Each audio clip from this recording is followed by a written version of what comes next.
ഇന്നൊരു പ്രകൃതി രമണീയത കാണാൻ പോവാണ്. വേറൊന്നുമല്ല കേട്ടോ, ചുമ്മാ വീട്ടിലിരുന്ന സമയത്ത് സഗില എന്നെ വിളിച്ച് നമുക്കൊന്ന് സങ്കേതം വരെ കാണാൻ പോയാലോ. എന്നാൽ പിന്നെ എനിക്കും തോന്നി അങ്ങ് പോകാമെന്ന്. കൂട്ടത്തിലാണെങ്കിൽ ജിഷ്ണുവിനെയും കിട്ടി. ഒരു ടീമായിട്ട് അങ്ങ് പോകാമെന്ന് വിചാരിച്ച്. ഈ കാണുന്ന ആട്ടോ നമ്മുടെ ജിഷ്ണു. ഇതാണ് നമ്മുടെ ചൂലൂർ സങ്കേതം റോഡ് തന്നെ അല്ലേ? അല്ല, കെട്ടാങ്ങൽ സങ്കേതം റോഡ് അങ്ങനെയൊക്കെയാണ് അറിയപ്പെടുന്നത് എനിക്ക് തോന്നുന്നത്. എനിക്ക് ഇനിച്ചല്ലെങ്കിൽ വേറെ ആരെയും പറഞ്ഞേരി, എനിക്ക് ഇത്രയൊക്കെ അറിയൂ. ഇവിടുന്ന് പോകുമ്പോഴേ എൻ്റെ മനസ്സിൽ പ്രധാന ലക്ഷ്യമൊന്നുമല്ലേനും. അവിടെ ഒരുപാട് ആൾക്കാർ വരും, കപ്പിൾസായിട്ടും വിദ്യാർത്ഥികളായിട്ടും അങ്ങനെ ഇങ്ങനെയൊക്കെ ആയിട്ട്. അവിടേക്കൊന്നും ക്യാമറ പോയാൽ ഭയങ്കര പ്രശ്നമാവും ഭാവിയിൽ. അല്ലാ പോയാലോ അടച്ചോനെ അവിടേക്ക്.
ഇവിടെ ഇപ്പോൾ വെള്ളത്തിൻ്റെ കുറവാണെന്നാണ് എല്ലാവരൊക്കെ പറയുന്നത്.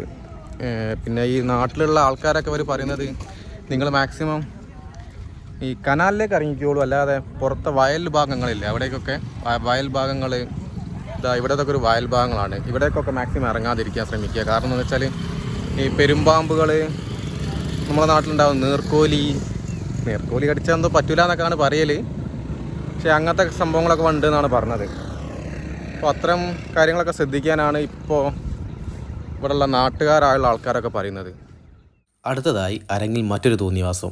ഒരു തോർത്ത് കൊണ്ട് കിട്ടി, രണ്ടും കൽപ്പിച്ചങ്ങ് ഇറങ്ങാൻ വിചാരിച്ച്. അത്രയും തോന്നെ വെള്ളമൊക്കെ ഉണ്ടല്ലോ. പിന്നെ ഒന്നും നോക്കിയില്ല, ഡ്രസ്സൊക്കെ കൂടി ചുരുട്ടി കൂടി ഒരു ഒറ്റ ഏറ്, പിന്നെ സ്ലോ മോഷനും കൂടി ഒരു നടപ്പാ. പിന്നെ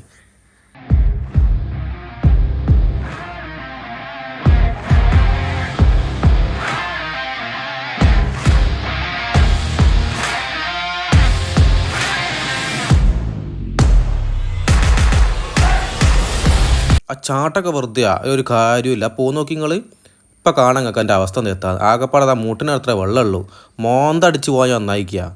ആ കയപ്പ അങ്ങ് മാറി കിട്ടുക ഞങ്ങൾക്ക് കൂടി. ഇതു ഒരു കാര്യം ചെയ്, ആ ദൂരത്തേക്ക് അറ്റത്തേക്ക് നോക്കിക്ക്. കണ്ടോ? എന്നെ നോക്കിക്കാല്ല, ദൂരത്തേക്ക്. ഏതമ്മ എന്ത്